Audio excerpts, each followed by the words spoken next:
दोस्तों, अभी कभी भी आप देखो, अपने लेवल से आप गिरोगे ना, आपका महत्व कम हो जाएगा। अपने लेवल से ऊपर उठोगे तो आपका सम्मान होगा समाज में कहीं भी। एक छोटी सी प्रस्तुति सर। एक बार नदी जो बह रही थी, बहुत तेज के प्रवाह में जा रही थी, तो वहां एक कुआं मिला। कुएं से कहा, नदी ने कुएं से कहा, मेरे सामने तेरी क्या औकात है?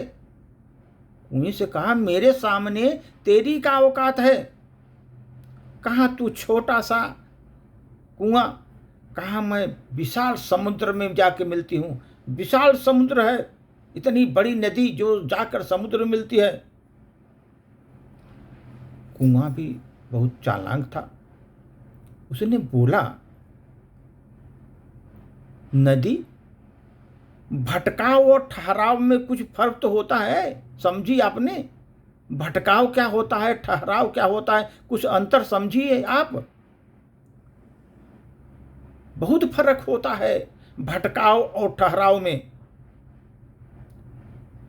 तुम्हारे प्यासे के पास जाती हो तुम, नदी को बोला, तुम प्यासे के पास दौड़ती दौड़ती जाती हो, जो प्यासा होता है। और प्यासा, कुआं बोला, प्यासा मेरे पास आता है चल करके। तू प्यासे के पास जाती है भाग करके, और प्यासा हमारे पास आता है भाग भाग करके, चल के आता है हमारे पास। तू पहाड़ से निकलती हो, नीचे गिरती चली जाती हो, समुद्र में जाकर मिलती हो, ऊपर से नीचे जाती हो, और नीचे जाकर तुम खारी हो जाती हो। जैसे समुद्र में मिल गई, खारापन हो जाता है, खारी हो जाती हो। और देखो, मैं जो कुआं हूं, नीचे से ऊपर की ओर आता हूं। मेरा स्तर नीचे से ऊपर की ओर आता हूं मैं, इसलिए मैं मीठा रहता हूं हमेशा, और सबको पसंद आता है मेरा पान, मीठा ही रहता हूं मैं। इसलिए नदी को बोला उसने, इसलिए ध्यान रखो, अगर तो कोई आदमी अपने लेवल से नीचे गिरेगा तो नदी के समान खारा हो जाएगा। अपने लेवल से नीचे गिरा तो वो नदी के समान खारा हो जाएगा।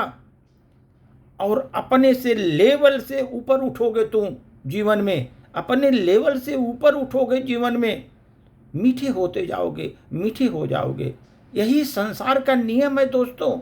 अगर आप अपने लेवल से नीचे चले जाओगे, कोई आपको महत्व नहीं देगा। आप अपने लेवल से ऊपर उठते जाओ, आपको हर जगह सम्मान मिलेगा, प्रशंसा मिलेगी, यश कीर्ति मिलेगी, सब जगह आपका जो है गुणगान होगा। इसलिए अपने लेवल से नीचे मत जाओ, ऊपर उठो। इसलिए नदी ने कुएं से जो वार्तालाप किया, कुएं ने बराबर जवाब दिया उसको, नदी को, कि तुम पहाड़ से निकलती हो, समुद्र में जाती हो, मेरे पास पीने के लिए पानी, मीठा पानी चल कर लोग आते हैं, और तुम दौड़ कर जाती हो, वो लोग पानी पीते हैं। धन्यवाद।